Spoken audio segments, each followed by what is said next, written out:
There's a moment most people never talk about.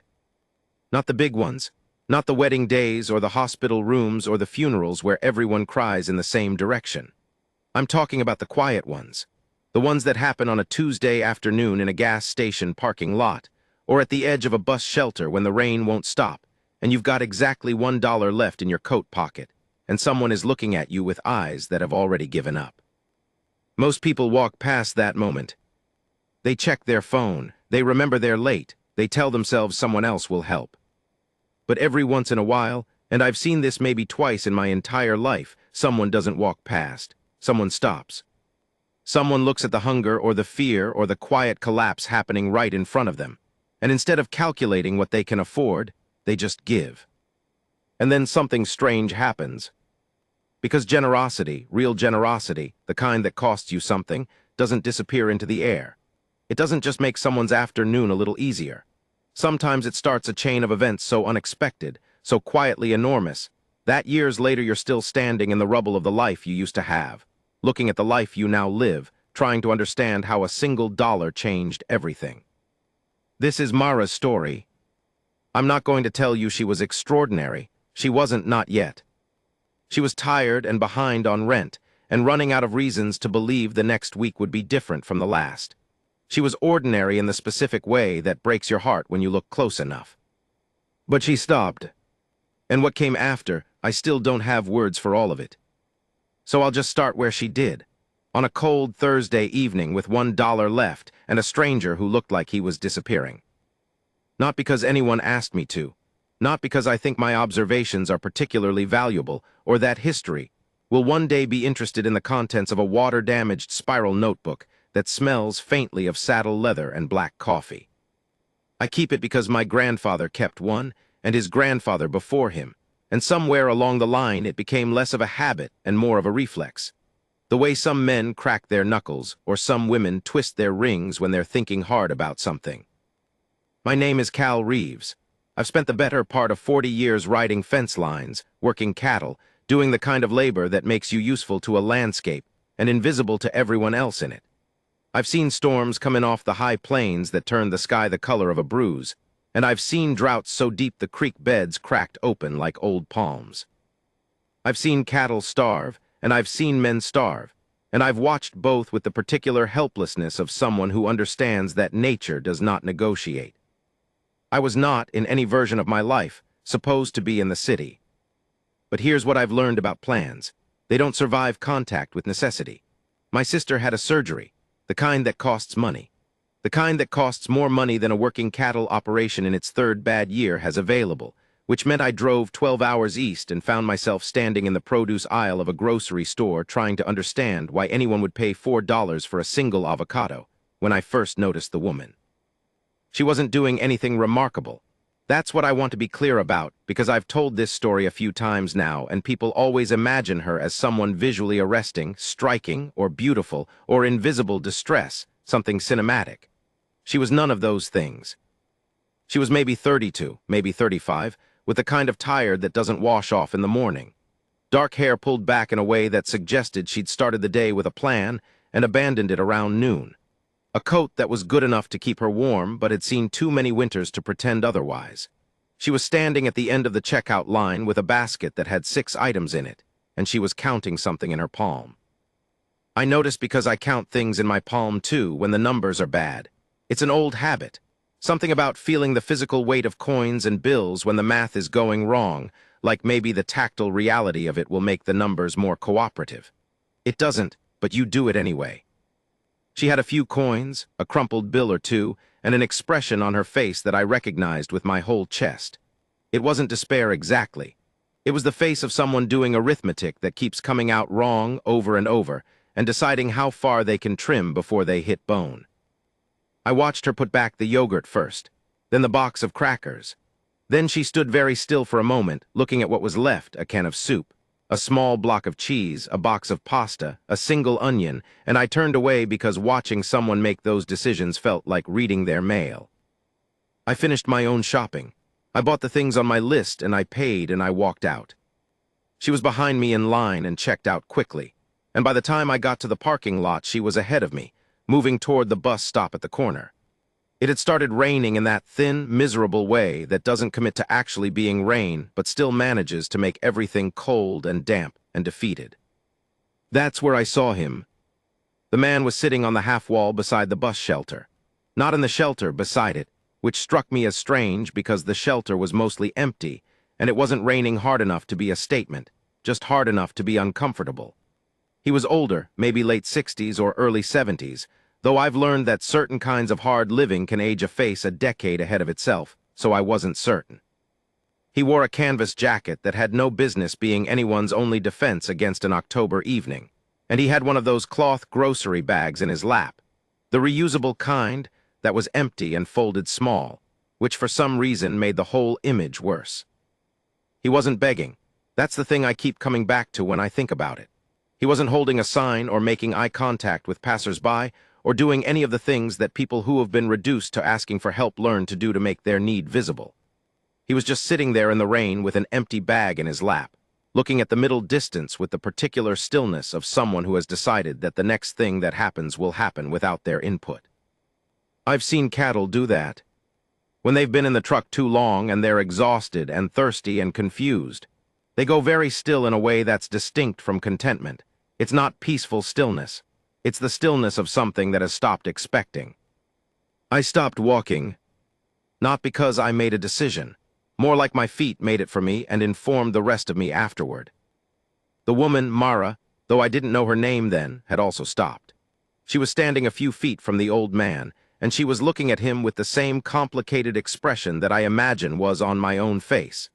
The expression of someone calculating what they can give against what they can afford and coming up short on both sides.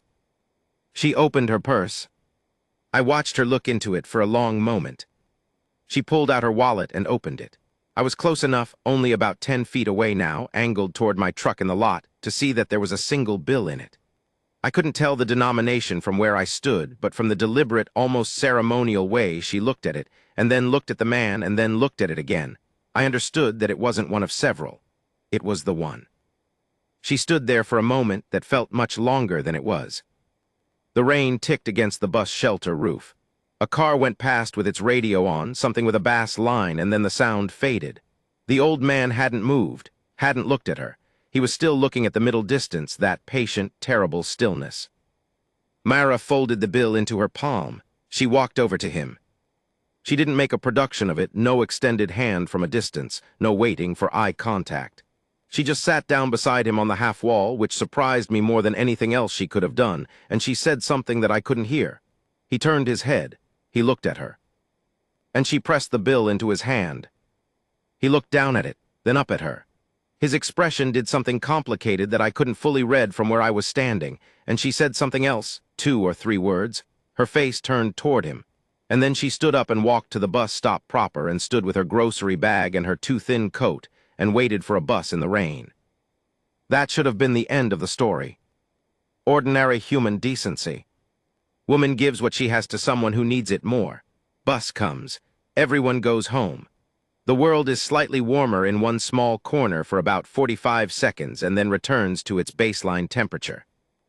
But I'd stopped moving, and the old man had stood up, and he was looking at her with an expression that had nothing passive in it anymore. The stillness was gone entirely, replaced by something alert and searching and almost, I want to say this carefully, almost pained. Not in a bad way, in the way that thawing hurts when something that has been frozen starts to come back. He walked to her. I don't know what made me stay. The logbook in my jacket pocket felt suddenly important, the way it sometimes does when something is happening that I know I'll want to remember precisely. I pulled it out and held it without opening it. The old man said something to her. She turned, looking slightly startled. I think she'd expected him to stay where he was or maybe to simply leave, and his approach had caught her off guard. He said something more. She shook her head, which I read as the universal signal of no, please, I wanted to give it. I don't want it back. He shook his head in return. Then he reached into his canvas jacket, the thin jacket with no business being anyone's barrier against October, and he pulled out what looked like a small card, a business card or a card of that size and shape. He held it out to her. She looked at it, didn't take it immediately. He said something insistent but not aggressive, something in the quality of his posture that was almost pleading, and she took the card. He nodded once, with a formality that felt old-fashioned and specific, the kind of nod that belongs to a different era. Then he folded the bill she'd given him carefully, put it in his jacket pocket, and walked away down the sidewalk. Not toward the bus, not toward a car, just away into the rain at a pace that was unhurried in a way that confused me. He didn't look back. Myra stood at the bus stop, looking at the card in her hand. I stayed in the parking lot longer than I should have, pretending to look for my keys, watching her. She read the card 3 times, I counted, because that's what I do. Then she put it in her coat pocket and looked up at the street with an expression that had replaced exhaustion with something I couldn't name. Not hope, exactly. Something more cautious than hope. The way you look when something has happened that you don't yet have a category for. Her bus came 4 minutes later. She got on. I finally found my keys, genuinely found them. I'd been holding them the whole time and got in my truck and sat for a moment with the engine running. I opened the logbook. October 14, City. Gas station parking lot adjacent to Ralston's grocery. I wrote, woman, early 30s, gave what appeared to be her last money to a stranger. He gave her a card. Neither of them looked like anything in particular. Both of them looked like something. I know that last line doesn't make sense as written. I kept it anyway. I didn't think about it again for 3 days. I was busy with my sister, with hospital paperwork, with the specific administrative misery of trying to help someone navigate a medical system that seems designed to exhaust the people who most need its help. I slept on a fold-out couch and ate gas station food, and called back to the ranch every evening to check on things, and felt the particular dislocation of a man in a place he doesn't belong, doing his best. On the 3rd day, my sister was better, not well, not out of danger, but better in the specific quantifiable ways that doctors use to communicate that you can exhale slightly without it meaning something is over.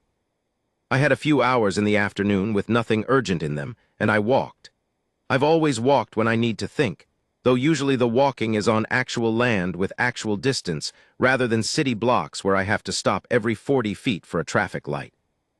I walked past the bus shelter without meaning to. It was different in afternoon light, more ordinary, less weighted. The half wall where the old man had sat was dry now, unremarkable. A teenager was sitting on it eating a sandwich.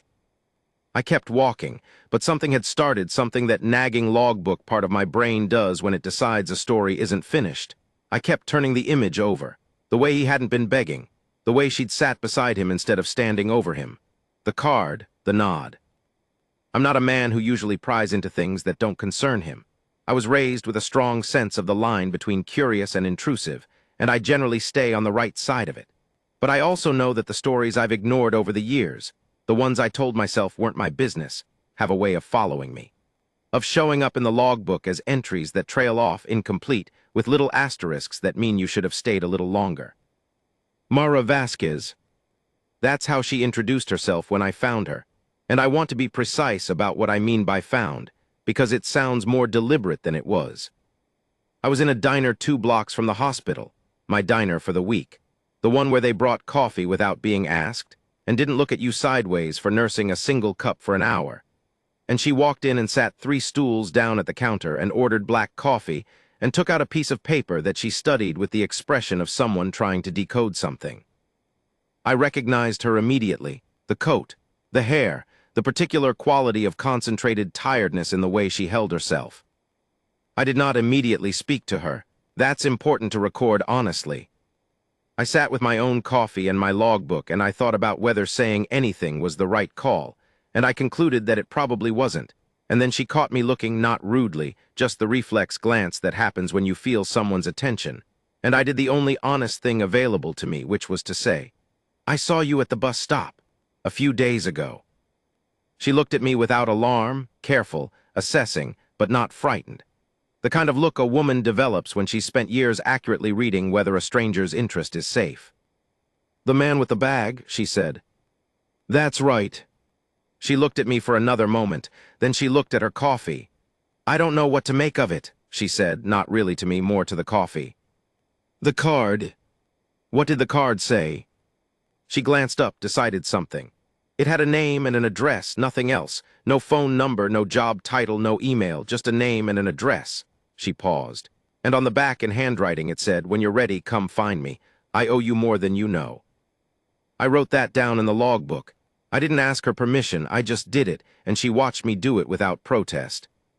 You keep a logbook, she said. Since I was 20. What do you write in it? Things that seem worth remembering. Usually I'm wrong about which things those are. I looked up. The address, did you recognize it?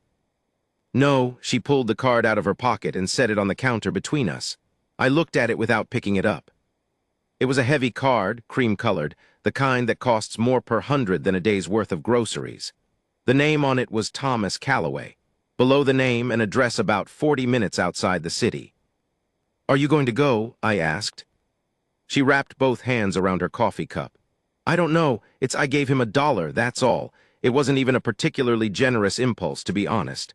I looked at him and I thought about what it would feel like to sit in the rain and have nothing, and she stopped.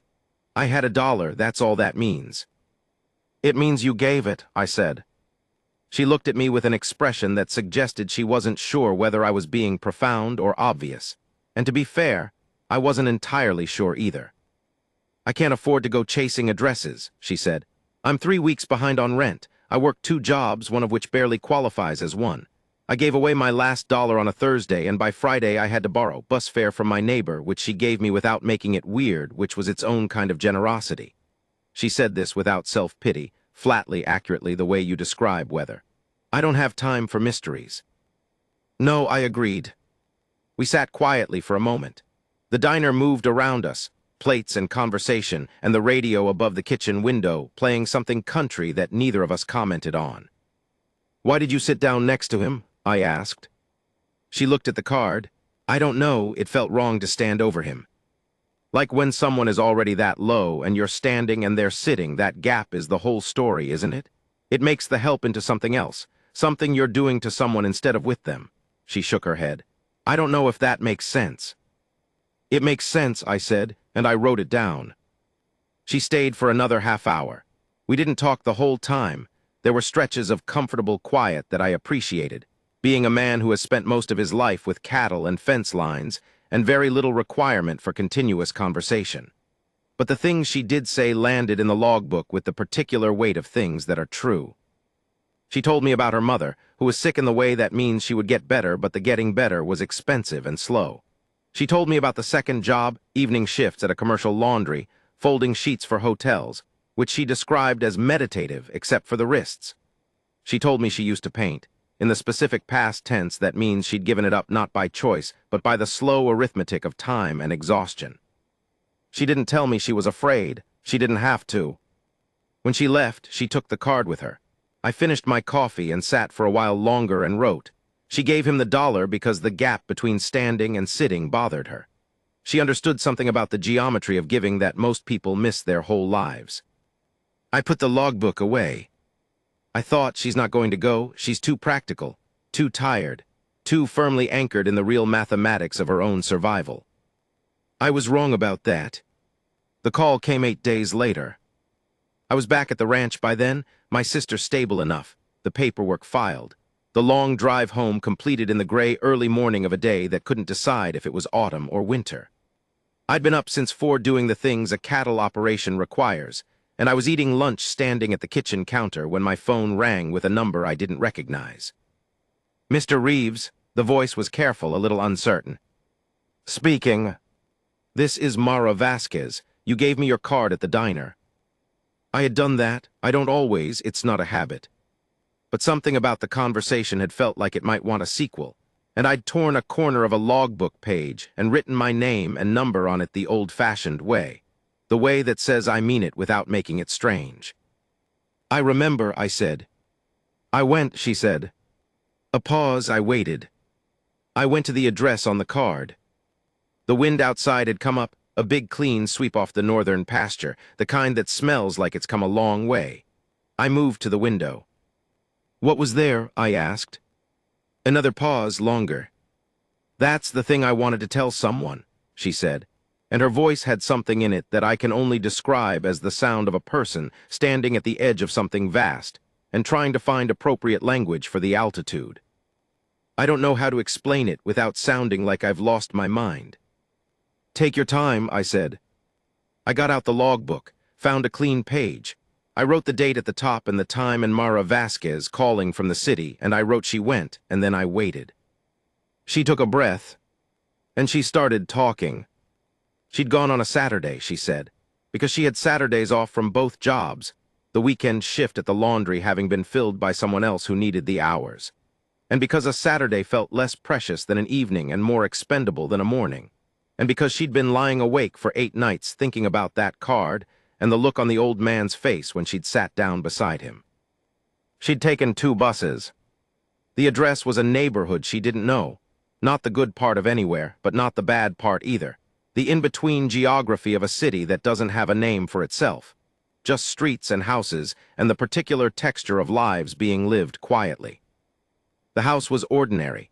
That was the first thing she said. The house was just a house. 2 stories, white paint that was beginning to consider peeling, a front porch with a rocking chair, and a pot of something green that was either thriving or had recently been watered by someone who cared enough. A number on the mailbox that matched the card. She knocked. Thomas Calloway opened the door. And here is where Mara's voice changed on the phone. Not dramatically, not in the way of someone performing a revelation, but subtly, in the particular way of someone for whom the memory is still close to the surface, still unprocessed. "He wasn't what I expected," she said. "What did you expect?" I asked. "I don't know, someone more. I expected the situation to make more sense when I saw it. When someone gives you a mysterious card and tells you they owe you, you imagine certain things. A certain kind of person. A certain kind of story that will explain itself." She paused. "He looked exactly like he'd looked at the bus stop, except he was wearing better clothes. And he looked at me like he'd been waiting. Had he been? He said he'd been waiting for 9 years." I stopped writing. I'm going to tell the rest of this part in the order Mara told it to me, and I'm going to try to write it the way it landed. Not with the clean logic of a story someone has organized for an audience, but with the gaps and the hesitations and the places where she stopped because she didn't yet have words, and I waited because some of the most important information lives in those pauses. Thomas Calloway had been, for most of his adult life, a successful man in the particular way that American success makes itself visible. Property, business, the capacity to move through the world without the constant low-grade anxiety of financial precarity. He had built a small company, specialty manufacturing, nothing glamorous over 3 decades, with a partner. And by the time he was in his mid-50s, the company was profitable and the partnership was solid, and the life that surrounded it was, by any reasonable measure, good. The partner's name was David. David, 9 years before the night at the bus stop, had done something that Thomas didn't discover until it had fully happened. Over the course of 14 months, David had moved most of the company's liquid assets offshore, through a layered series of transactions that Thomas had trusted him to manage and had not examined closely. Because trust, between men who have built something together for 30 years, has a texture that makes scrutiny feel like insult. When Thomas discovered it, through a routine audit that he'd nearly canceled, that he'd pushed back twice, David had already gone. Not fled the country, nothing so dramatic. Just gone, dissolved into a life somewhere that Thomas didn't know and didn't try to find, because by then there were lawyers, and the lawyers said that finding David was less likely to return the money than it was to consume what remained of it. What remained of it was not very much. Thomas spent 3 years fighting, not David himself. The version of himself that had trusted, that had looked away, that had signed things because 30 years of partnership means you sign things without reading them because you've already read the man and found him true. That version of himself was what he was really fighting, and he lost. The way you lose when what you're fighting is the understanding that your own judgment failed you at the moment it mattered most. He sold the house.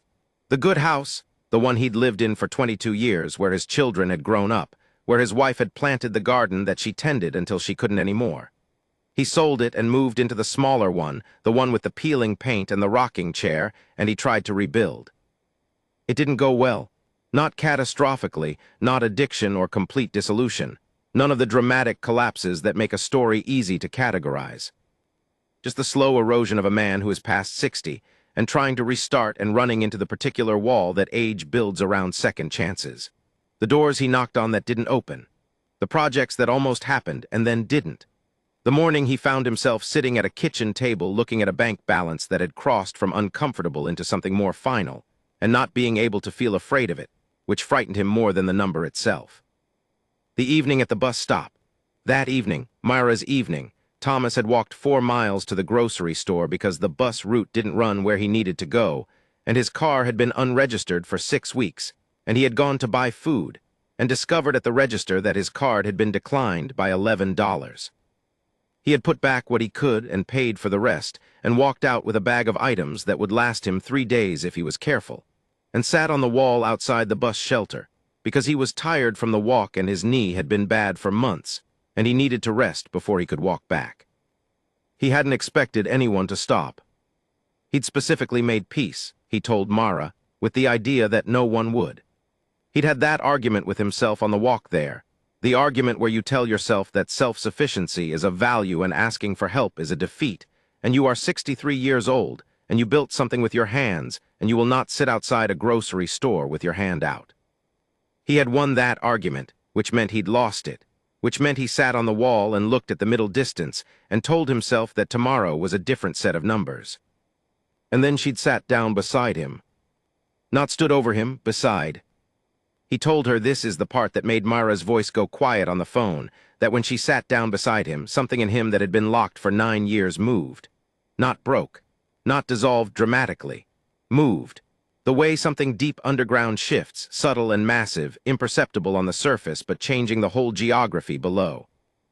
He said Mara's voice was careful, the way you carry something fragile. He said he'd forgotten that someone could just sit down. He said that since everything went wrong, people had either helped him from a distance, which felt like charity, or ignored him, which felt like verdict. And he decided that both of those things were the same thing. He'd decided. She stopped. He'd decided he'd become invisible, I said. Yes, she said. That's exactly what he said. He said he'd decided he was invisible, and when I sat down, it was the first time in I don't know exactly how long that he felt that someone had chosen to actually see him. Not his situation, him. I was looking out the window at the northern pasture. The light had gone flat and gray, the kind of light that makes the land look like a pencil sketch of itself. The card, I said. The card, she agreed. He had it in his pocket for a different reason. He'd been meaning to go back to it, some last contact, some old business connection, something he'd been putting off because going back to it meant admitting how far he'd fallen. He gave it to me because... She paused again, and I could hear her working out how to say something precisely. He said he didn't know why he gave it to me. He just knew that when someone does something true for you, you want to give them something true back. And the card was the most valuable thing he had on him. But the address was his house, I said. The address was his house, she confirmed. There was a moment of quiet. Why 9 years? I asked. He said he'd been waiting 9 years. Oh, she said, and the sound of it was soft and complicated. That's the other part. That's the part I'm still trying to understand. She told me, and I wrote it down. And then she told me what was in the house, and what Thomas Calloway had said when she asked him what he wanted from her, and what she'd said in return. And by the time she finished, I had filled 4 pages in the logbook, and the ranch outside the window had gone from gray to the particular dark blue of early evening, and I sat with the phone in my hand for a long moment after she'd said goodbye, looking at what I'd written. I turned to a fresh page. I wrote she gave $1. He gave her an address. What passes between people when they stop performing helpfulness and just help? What crosses the gap? What a man looks like when he realizes he hasn't been invisible after all, that someone was always going to sit down, that the geometry of kindness is not vertical but horizontal, not above and below but beside and beside and beside. I capped the pen.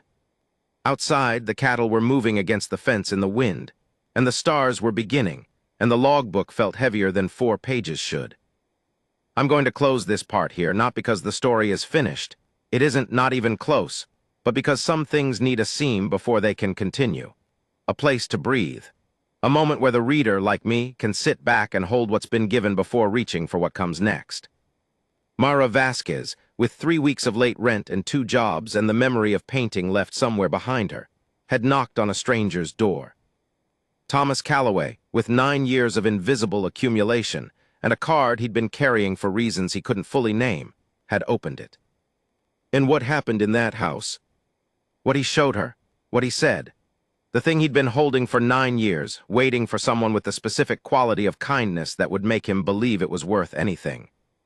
That's part 2. I kept the logbook open all night. I drive into the city 3 weeks after Mara's call. I didn't plan to, that's the honest version. I was going to let the story be what it was, a remarkable thing I'd witnessed and recorded and filed away in the logbook with my other remarkable things. The storm in 09 that took 2 fences and left a coyote standing in the middle of the yard looking confused. The time I found a letter in the lining of my grandfather's old coat that changed what I understood about his life.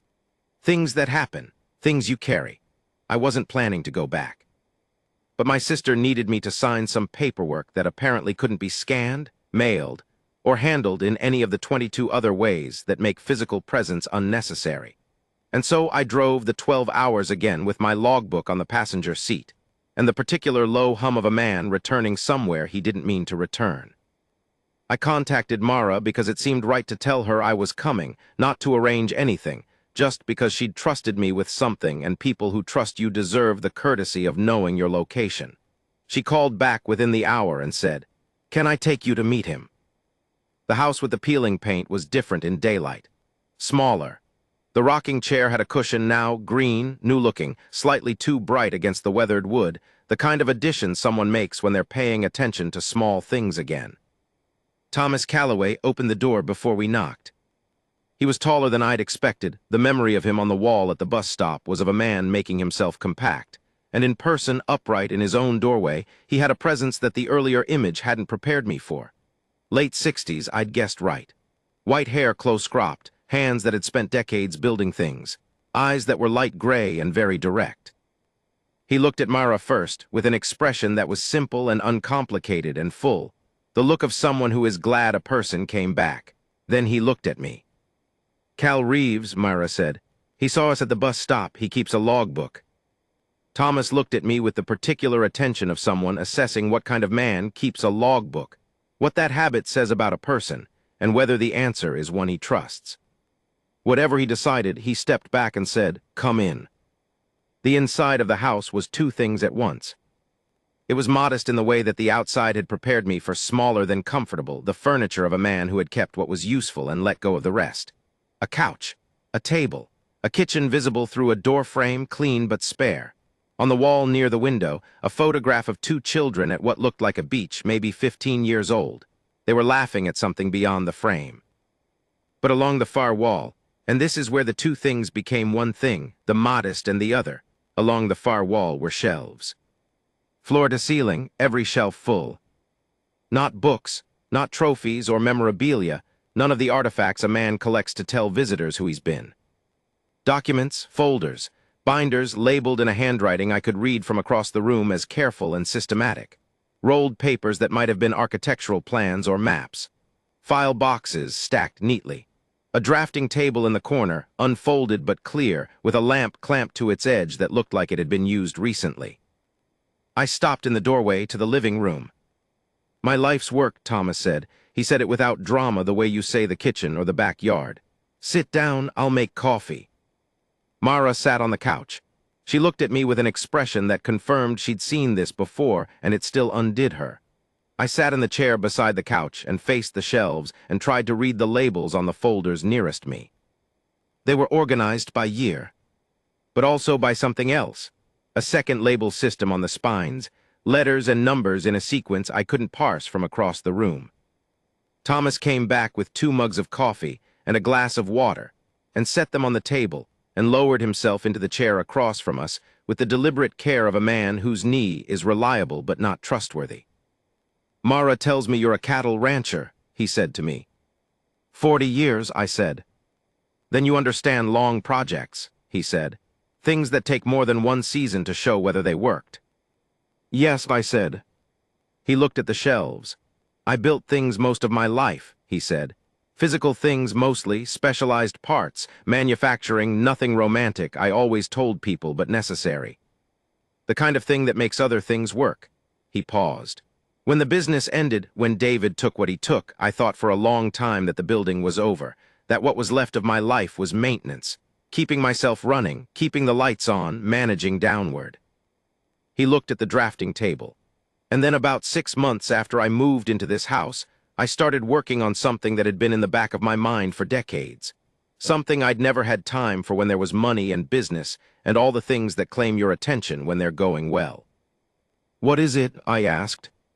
He looked at me with those direct gray eyes. "A water system," he said, "for 3 villages in Sonora, Mexico, not far from the border.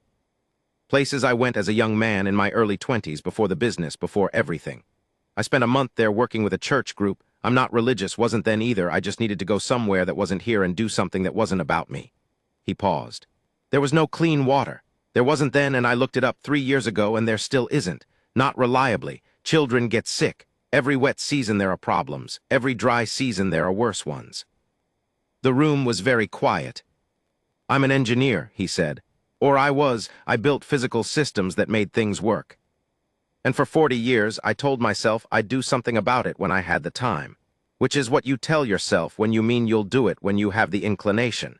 Which is what you mean when you've chosen other things." He gestured at the shelves. 9 years of work," he said.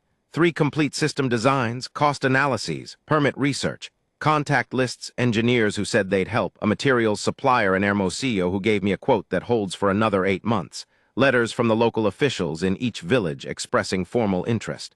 He paused again. "Everything that's needed to build it, except—" He stopped. I waited. Mara looked at her coffee. "Money," I said. "Not a lot of money," Thomas said. "That's the thing. In the context of what I used to move through a business every quarter, the number is almost insulting in its smallness. $62,000 to build the first system, the one that serves the largest of the 3 villages." He shook his head. 9 years ago, I could have written that check on a Tuesday afternoon and not known it was gone. Now it's an amount that might as well be a mountain." He looked at his hands. "I've applied for grants," he said. 7 of them. 4 rejections, 2 no responses, one that got as far as a site visit, and then the funding organization restructured, and the program was eliminated. He said this with the flatness of someone who has rehearsed their own disappointment enough times that it no longer surges. "I've contacted people I used to know in business. Most of them are polite, some of them aren't." Mara spoke then. She said quietly, "Tell him what you told me about why you kept going." Thomas looked at her. Something passed between them. The specific, wordless communication of 2 people who have already had a significant conversation and are now navigating its aftermath together. He looked at me. "I kept a photograph," he said. He stood slowly and went to the shelves. He opened a folder near the middle, one he clearly knew by position, and took out a photograph and brought it back and set it on the table between us.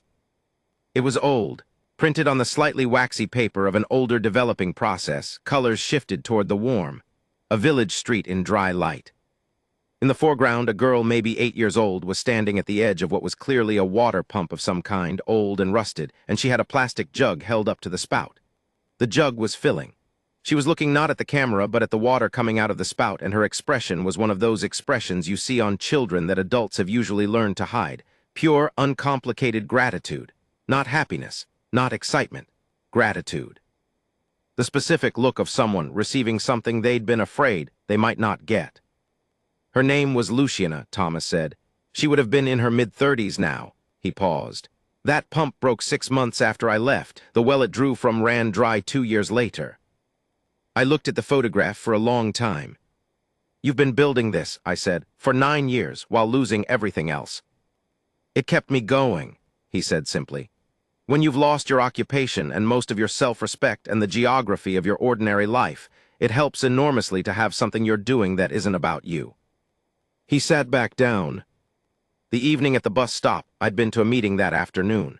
With a contact of a contact, someone who someone had said might be interested in the project. He wasn't. He was polite about it, which was almost worse than if he'd been dismissive, because being polite about it meant he was taking time to be kind rather than just saying no immediately, which is what you do when the answer is obvious and the answer is no. He shook his head slightly. I was tired. My knee was bad. I went to the store and my card declined, and I sat outside and I thought, perhaps this is the year I admit that the photograph is a photograph and not a plan. He looked at Myra. "And then you sat down," he said. "I need to tell you something about the way certain moments work on a person." I've spent most of my life in open country, where weather moves across the landscape visibly, and time is measured in seasons, and the emotional register is generally set to practical.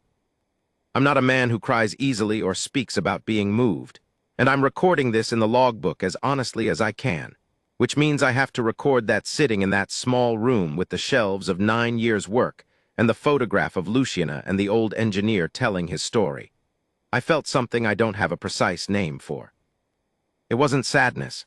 It wasn't inspiration. That word always feels like something someone sells you.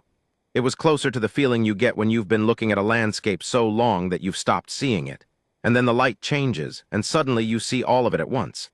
The depth of it, the scale, the way everything is connected by geography even when it doesn't look like it from where you're standing. I picked up the photograph. I looked at Luciana, the water coming out of the rusted spout, the jug filling, the gratitude on a child's face for something the rest of us don't think about from one day to the next. "What do you need right now?" I asked Thomas. "Not what would you like or what's your plan, what do you need right now?" He looked at me with those direct gray eyes. "Someone to believe the numbers," he said. "The permits, the engineering, the supplier quotes, they're all real, all verified, all current within the 8-month window. I need someone with enough credibility and enough network to take the design documentation and put it in front of people who write checks. A connector," he said. "Not a funder, a connector." "He needs an introduction," Mara said, "to someone who can actually evaluate what he has. And you can't use any of your old contacts because," I started. "Because David discredited me thoroughly when he left," Thomas said. "It was matter of fact, the way you say a thing when you've made peace with the shape of it, even if not with its existence. In the circles I used to move in, the story is that I lost everything because I didn't manage my own business properly, which is partially true in the technical sense that I signed things without reading them. The full truth is more complicated. But the full truth has never been as loud as the simple story, in my experience." I sat with that for a moment. "Show me the engineering," I said. He looked at me. "You're a cattle rancher." "I'm a cattle rancher who has built irrigation systems, water storage, drainage modifications, and 2 windmill-powered pump systems on 4,200 acres of land that doesn't have reliable water either," I said. "I'm not a credentialed engineer, but I've read enough to know whether the numbers make sense." A pause. Then Thomas got up and went to the shelves. We spent 4 hours at the drafting table. Thomas spread the plans, actual engineering drawings, careful and precise, with the handwriting of a man who takes exactness seriously. He walked me through the system, a gravity-fed pipeline from a higher elevation water source that a geological survey had confirmed was reliable even in dry years, feeding a distribution network to 3 collection points in the village, with filtration stages that were designed to be maintainable by people without technical training using components available in the nearest city. It was good. I could see it was good, even as a layman, the elegance of it, the way the design worked with the landscape rather than against it, the thought given to failure modes and maintenance access. There were 9 years in this thing, not 9 years of dreaming. 9 years of methodical, rigorous, unsentimental engineering by a man who built things with precision, because he knew that sloppiness costs people more than the money to fix it. Mara sat on the couch during most of this with her coffee and her own thoughts, occasionally asking questions that were sharper than they sounded, the kind of questions that people ask when they've been thinking about something for weeks and are using the conversation to test the conclusions they've already reached. At some point, she said, "There are people at the laundry." Thomas and I both looked at her. "Where I work," she said, "evening shift. There are maybe 40 people who work that shift full-time. Most of them are immigrants. A lot of them send money home. A lot of them are from Mexico. Not Sonora specifically, but," she stopped. "And they tell each other things, they know things, they have connections to things I've never thought about." She looked at the photograph, which had moved to the edge of the drafting table during the session. "One woman I work with, Rosario. Her nephew works for a water NGO based in Tucson. She's mentioned it before. I didn't have a reason to remember it until right now." She said it with the matter-of-fact quality that characterizes genuinely important things when they first appear. Quiet, slightly hesitant, uncertain of their own weight. Thomas looked at her. "You've been thinking about this since you came the first time," he said. "I've been thinking about it since the bus stop," she said. I just didn't know what I was thinking about yet. Here is what I need to tell you about Mara Vasquez, which is something I understood sitting in that room with the engineering plans and the photograph, and the weight of 9 years of work hanging in the air like a particular kind of weather. She had come to that bus stop with $1. Not out of abundance, not from a comfortable position where giving something away costs you a fleeting sting and then nothing. She had come from 3 weeks behind on rent, from 2 jobs, from the specific precarity that turns every small thing into a high-stakes calculation. The dollar she had given was not a surplus dollar. There was no surplus. It was taken from the supply. And yet the giving of it, I have thought about this more than I expected to, have written about it in the logbook in several different ways trying to get the angle right. The giving of it had not diminished her. It had not depleted something she needed to keep. It had done the opposite. I think sometimes that this is the secret that practical people miss about generosity, that it operates outside the mathematics of conservation, that what you give doesn't subtract from what you have in any way that the ledger can accurately record. That something passes between the giver and the received that isn't the thing given, the dollar, the word, the afternoon, but something that comes from the act of choosing, in the middle of your own scarcity, to notice that someone else has a scarcity too. I don't know how to say this without it sounding like a greeting card. I'm aware of that. I'm recording it anyway because the logbook is for true things, and this is a true thing, even if I can't frame it without it sounding borrowed. The dollar had cost Mara $1. What it had given her was Thomas Calloway, 9 years of work, a photograph of a girl named Luciana, a set of engineering drawings that might change whether several hundred people in Sonora get sick every wet season. She hadn't known any of that when she sat down. She'd sat down because the geometry of standing over someone bothered her. She'd given the dollar because she had one and he didn't, and the math seemed clear. That's all. And the scale of what was on the other side of that, the specific, accidental enormity of it, was something I watched her absorb in real time, sitting on that couch, looking at the plans on the drafting table, understanding slowly that she had not simply helped a man have a slightly better evening. She had made a choice that found a man who had been waiting 9 years for someone to choose him. And those 9 years of waiting had not been idle. Thomas served us food at some point, soup, from scratch, in a pot that had clearly been on the stove when we arrived, the smell of it having been in the background of the whole visit without announcing itself. We ate at the small table and talked about things that were not the project. My sister's recovery, a story Thomas had about building a prototype that exploded mildly and without lasting consequence. The way Mara had started painting again, small canvases, late at night, which she mentioned as though she was testing whether saying it aloud made it real. "What do you paint?" Thomas asked. "People," she said. "Specifically hands." She looked at her own. "I've always been interested in what hands tell you. You can control your face mostly, you practice, but hands are still doing things when the face has gone neutral, fidgeting or stilling or holding something too tightly." She looked at Thomas's hands on the table. "Yours are engineers' hands," she said.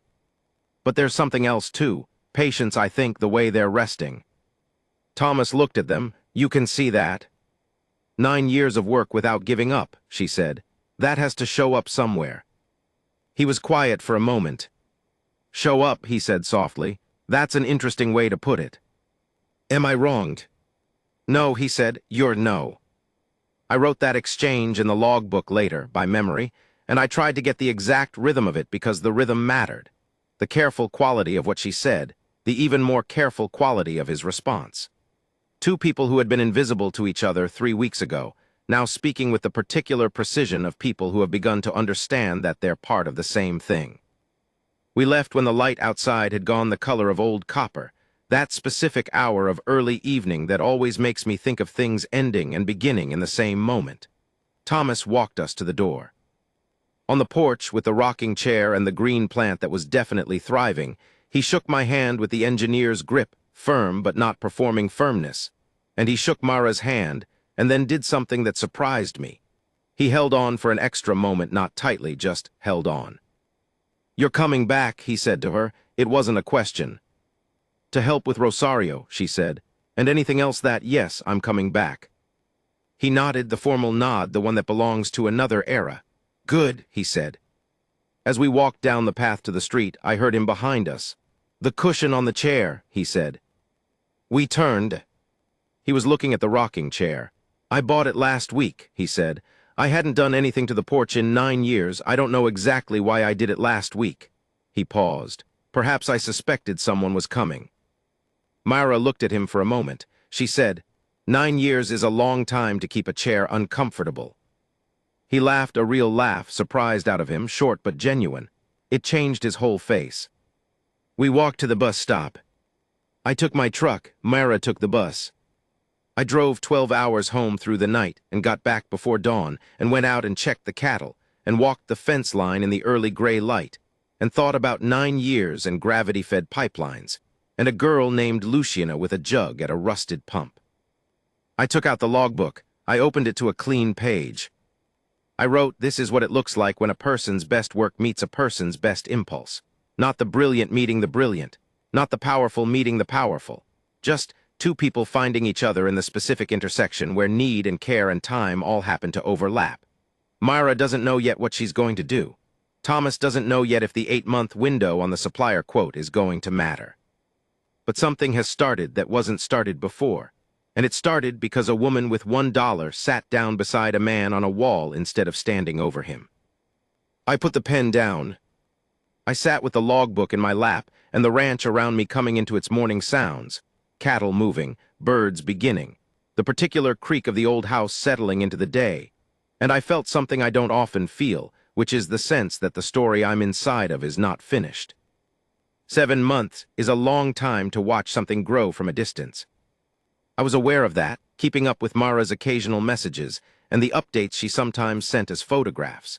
The drafting table in a different configuration, Thomas in a hard hat at what appeared to be a site visit, Rosario from the laundry standing with a man in a button-down shirt who turned out to be the nephew from the water NGO. And I was aware that I was watching something through a narrow window, the way you watch weather come in from across a valley. You can see the general shape of it, the direction, but the texture of it, the smell of it, the specific cold or warmth of it when it arrives, that you don't get until you're in it. I was not in it. I had a ranch to run. My sister was recovering well, and the cattle operation was in its first decent year in 4, which demanded my presence in the way that decent years do, not because everything is going wrong and requires emergency, but because decent years have to be worked carefully to become good ones. I stayed. But the logbook was filling. October, M says the NGO contact, his name is Andres, came to the house last Tuesday. Spent 3 hours with the drawings. Left saying he needed to consult with his board. Thomas says he's learned not to interpret how someone leaves as a forecast of what they'll decide. M says Thomas's knee was bad that week and he didn't mention it until she noticed, and then was irritated at himself for being noticed. November, M got a small raise at the laundry, 8%. She used part of it to pay off 2 weeks of the back rent, 3 weeks still outstanding. She's painting more, sent me a photograph of a canvas of hands that she described as Thomas and Rosario at the table, without telling me which hands belonged to whom. I looked at the photograph for 10 minutes and couldn't tell, which I think is exactly what she intended. November later, the NGO passed. Andres apologized personally, which M says Thomas appreciated more than any of the decisions that had gone the other way. He apologized like he meant it, she wrote, which is not a small thing. December, 3 weeks of silence from M, which I registered without reading into it. People go quiet when they're working hard or when they're adjusting to something or when they've run out of words for a while. All 3 are legitimate. I sent a brief message asking how things were. She replied, "Still going, more soon." January, more soon arrived. I'm going to record it tomorrow when I have time to do it properly. January properly. Mara called on a Sunday, which I've noticed is her preferred day for significant communication. Something about the rhythm of a day with no immediate demands allows the important things to surface. She sounded different from the previous calls. Not happier exactly, fuller maybe. Like a room that has been prepared for something and knows something is coming even before the door opens. She had, it turned out, been keeping her own logbook. Not a physical one, a document on her phone, a running record of conversations and observations and the small decisions that accumulate into a direction before you've realized you're heading somewhere. She'd been writing in it since October, she said, and she'd sent me an excerpt, the part she wanted me to have. And I've transferred it to the logbook in her words because some things should be preserved in the voice they came in. From Mara's record, transferred to logbook January 14. I keep thinking about what Thomas said the first time I visited, that he'd been building something that wasn't about him. I think I understand that now in a different way than I did then. When you're behind on rent, when you're working 2 jobs, when you're surviving, I guess is the word, you spend almost all of your energy on yourself.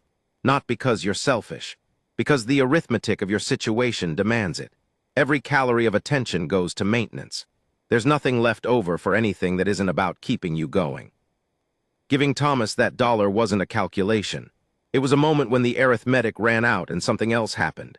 I couldn't afford to give it, strictly speaking, and I gave it anyway, and the strange thing, the thing I've been trying to understand for months now, is that it wasn't a cost. It felt like the opposite of a cost. It felt like the first thing in a long time that was entirely mine, that I chose without the arithmetic mattering. Thomas says he doesn't know what made him give me the card, but I think I do. I think when someone sees you, really sees you, sits down beside you instead of over you, your instinct is to give them the thing that is most true about you. And the most true thing about Thomas is those shelves. 9 years of the most true thing he's ever done. He gave me that. I didn't know what to do with it for a while. Then I realized I didn't need to do something grand with it. I just needed to do what I do. I sit down beside people. That's my thing, that's what I have.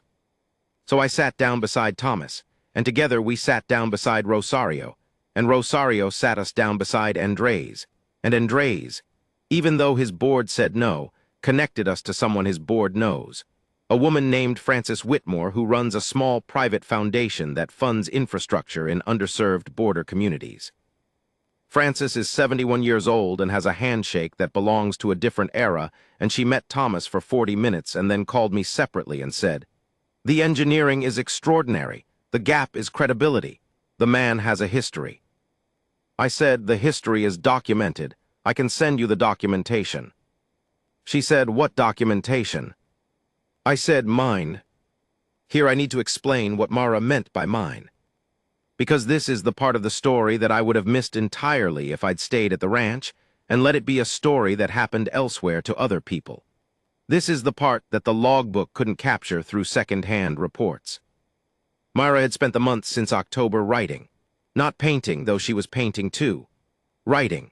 About Thomas, about the project, about the villages in Sonora, about Luciana and the rusted pump and the photograph, and the specific, rigorous, 9-year patient architecture of a man who had lost everything except the work that wasn't about him. She wrote it the way she sat down beside people. Not over, not outside, not as an observer recording data. She wrote it from beside. From inside the specific texture of being in that small house with those shelves, and that drafting table and the green cushion on the rocking chair that had been bare for 9 years. She wrote it with her hands, the way she painted them, the way she read them. She wrote Thomas's hands. She wrote Rosario's hands. She wrote her own hands that had given $1 on a Thursday evening and were now holding something so much larger than $1 that she couldn't see all of it from where she was standing. It was 32 pages long. Not a formal document, not a grant proposal, not a press release. It was something more like, I want to say testimony, except that word has a legal connotation that misses the thing. It was a witnessed account, a person saying, "I was there. This is what I saw. This is what it means that this thing exists, and that this man has kept it alive for 9 years when nothing except his own conviction required him to." Frances Whitmore read it in one sitting. Frances was not a soft touch. Mara told me this carefully, making sure I understood it, because she didn't want the story to have a benefactor who was simply moved to generosity by a beautiful account. Frances was a woman who had spent 45 years identifying infrastructure projects worth funding and had learned, through several expensive mistakes, that beautiful accounts and sound projects were not the same thing. She was moved by Mara's writing. She was then moved to independently verify everything in Thomas's engineering documentation, which she did by hiring a civil engineer she trusted to review the plans. The engineer's assessment came back in 2 words before the detail followed: exceptionally sound. Frances called Thomas directly after that. Myra told me what Thomas told her about the call, which she told me with the slightly overwhelmed quality of someone whose own account of a thing keeps shifting as they process it. He said she asked him 2 questions, Mara said. She asked him why he'd kept going, and he said he told her the same thing he told me about it not being about him, about the photograph. And she said, "No, that's why you started. Why did you keep going when everything stopped working?" And he said he didn't answer right away. He thought about it for a while. And then he said, "Because the photographs never stopped being real. The situation never stopped being true. The only thing that had changed was my circumstances, not the need. And my circumstances were temporary. The need wasn't." Mara paused. Frances said, "That's the right answer." And then she said the foundation would fund the first phase, the full 62,000. I drove back to the city for the 3rd time in 7 months. My sister asked me, when I told her I was going again, whether I was seeing someone out there. I told her about Thomas and Mara and the water project, and she listened with the particular patient attention she's always had for my enthusiasms. And when I was done, she said, "You're in the story, Cal. You know that, right? You're not just writing it." I drove the 12 hours thinking about that. I don't think of myself as someone who changes things. I'm a rancher. I understand the land and the cattle and the long cycles of weather and recovery, and I understand that my job is mostly to read what's happening and respond accordingly, and not to imagine that I'm the agent of things more than I am. Staying out of my own way has been, for most of my life, the skill I'm proudest of. But my sister isn't wrong exactly. I gave Mara my number. I asked the questions that kept the conversation going. I drove to the house with her and sat at the drafting table for 4 hours and asked Thomas to show me the engineering. I don't know how to classify that, whether it's being in the story or being the specific kind of witness that sometimes a story needs. In the logbook, I've tried to write it both ways, and I don't know which is more accurate. Maybe they're the same thing. The gathering was at Thomas's house. Not a celebration, neither Thomas nor Mara uses that word, I noticed. They both seem to have an instinctive wariness of premature celebration, which I respect in people, but a gathering. Frances came. Andres came, which Thomas hadn't expected, and Thomas made a point of thanking him for the personal apology back in November in a way that Andres clearly hadn't expected. Rosario came with her husband, a quiet man named Efrain who worked in construction, and who spent 20 minutes with Thomas's engineering drawings with an expression of focused appreciation. 2 other people Mara had met through the project, a woman named Suki who did project communications for the NGO, and a young man named Marco who was a recent civil engineering graduate who had heard about the project through Andres and asked if he could be involved. I was there. I sat in the corner with my logbook and wrote things down, and tried to be the kind of observer who doesn't take up too much room. At some point Frances stood and said something. I'll record only the shape of it, not the words, because Frances's words are her own, about what happens when someone's work finds its moment. About the 9 years. About how the engineering was exactly right, had always been exactly right, and had been waiting for the world to catch up to it. Thomas sat with his hands on his knees and his head slightly bent, and did not look like a man being celebrated. He looked like a man who is very full of something that is taking up a lot of internal space, and is handling it carefully. Mara was standing near the shelves. I watched her look at them, at the binders and the folders and the rolled plans and the file boxes, all of it organized and labeled and preserved through 9 years of improbable persistence. She was looking at them the way she described looking at hands, reading what they tell you that the face doesn't say. Later, when people had split into smaller conversations, and the gathering had become looser and easier, I moved to stand beside her at the shelves. "You're painting this," I said. She looked at me. "How did you know?" "Your face." She turned back to the shelves. "Not the whole room, just the shelves," she paused, "the way the light hits them.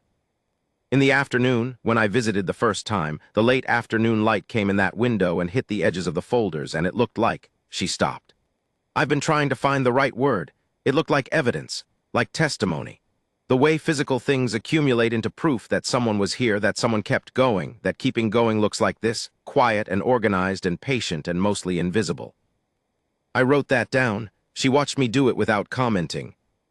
"What are you going to do with all of it?" she asked. "The logbook, all of it." "I don't know yet," I said. "I never know at the time. It usually tells me later." She nodded slowly. Then, "I have more rent paid through February, first time in a year I'm not behind." "How?" Francis, she said. Not she didn't give me money. She hired me to write for the foundation. Project documentation, community profiles, the kind of writing she said she'd been looking for someone to do for years and hadn't found the right person for. She said this with the matter-of-fact quality she uses for things that are actually enormous. Part-time for now, but part-time is enough. I looked at her sideways. The 32 pages, I said. The 32 pages. Because you sat beside him. She looked at the shelves, because I had $1. I need to tell you about the moment I keep coming back to, the one that sits at the center of all of this when I look at it from the right angle. It was near the end of the gathering. Most people had gone. Efrain and Rosario were saying their goodbyes at the door. Andres was in a quiet conversation with Marco about something technical. Frances had her coat on and was exchanging information with Suki. Thomas was in the kitchen washing cups. I went in. I don't know exactly why. I was going to say goodbye and I'd wanted to say it without an audience, not because what I had to say was dramatic or private, but because some things land differently when they're not observed. He was standing at the sink with his back to me, washing cups with the careful thoroughness of a man who washes cups well, because washing cups well is a thing worth doing. The first phase starts in March, I said. March, he said without turning. The permits came through faster than I expected. The Sonoran government they'd been waiting for someone to come back to this. They had a file on it, apparently, from 5 years ago when I'd submitted a preliminary inquiry. He paused. They kept the file. Something about that detail, the file, kept somewhere in a government office in Sonora for 5 years. No one throwing it away, someone deciding it was worth preserving, landed in my chest in a way I couldn't immediately explain. They kept it, I said. They kept it, he said. He turned off the water, dried his hands with a dish towel slowly, thoroughly, the way he does everything. He turned around. Can I tell you something? He said. Yes. When I built the business, when we were growing, when things were good, I used to measure the value of my work by what it produced. Revenue, contracts, the size of the operation, that's the natural measure.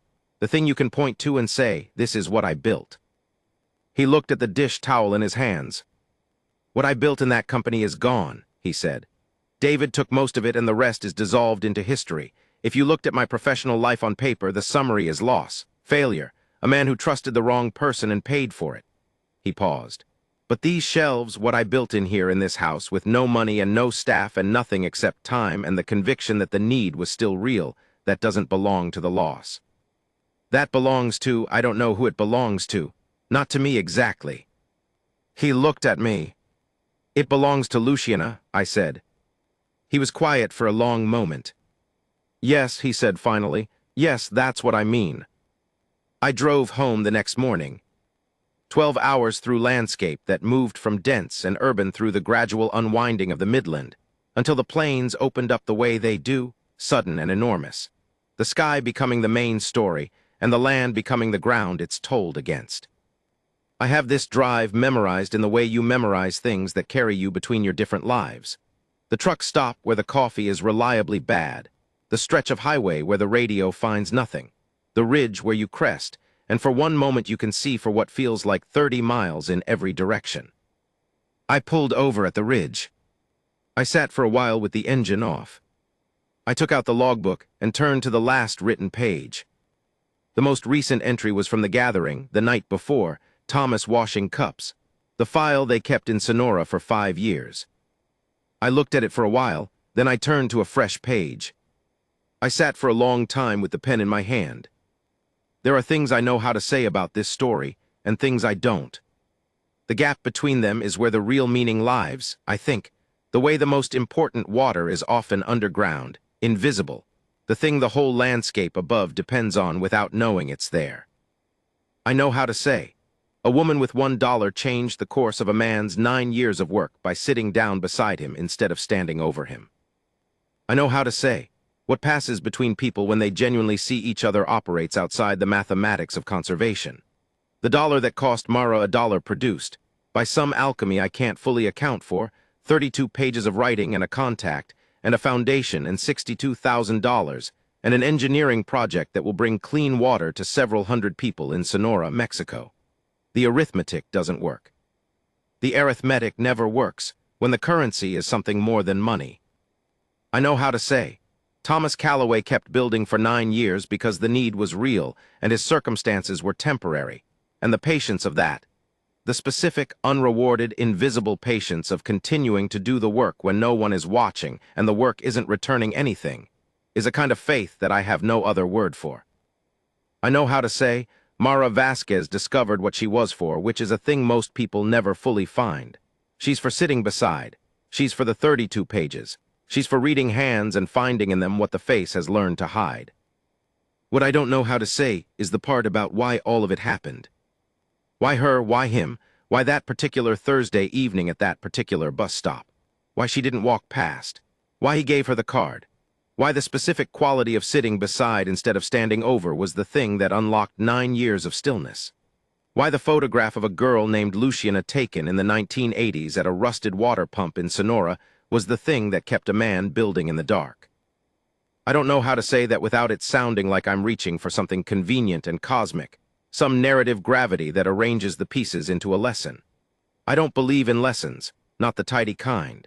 I believe in things that happen and people who respond to them and the long, complicated chain of response that spreads outward in ways no one can map in advance. I believe in sitting beside. I believe in the file they kept in Sonora for 5 years. I believe in Luciana, who would be in her mid-30s now. In March, the groundbreaking happened. I got a photograph from Mara. She didn't describe it, just sent it with a message that said, "Thought you'd want this."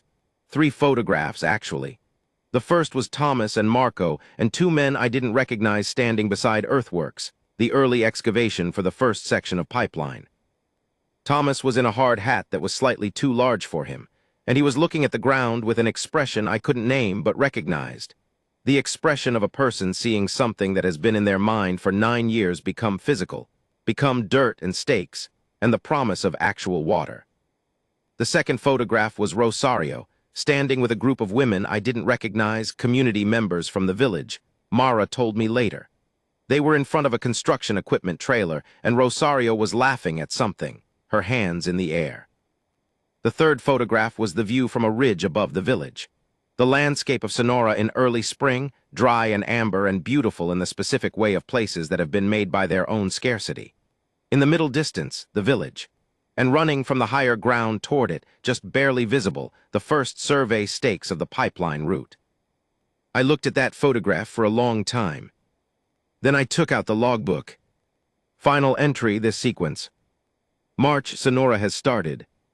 I look at the third photograph, and I try to understand what it means that $1 on a Thursday evening in October eventually becomes survey stakes visible from a ridge in March. I can trace the chain. I've written the whole chain. It's here in these pages, but tracing the chain doesn't explain the thing.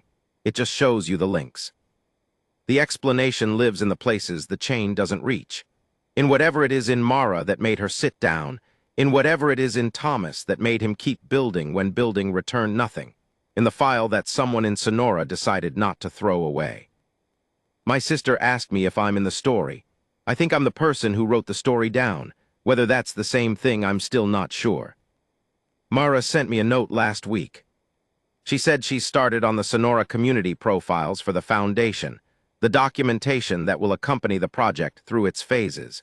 She said she's been corresponding with a woman in the village who helps coordinate with the construction team. The woman's name is Luciana.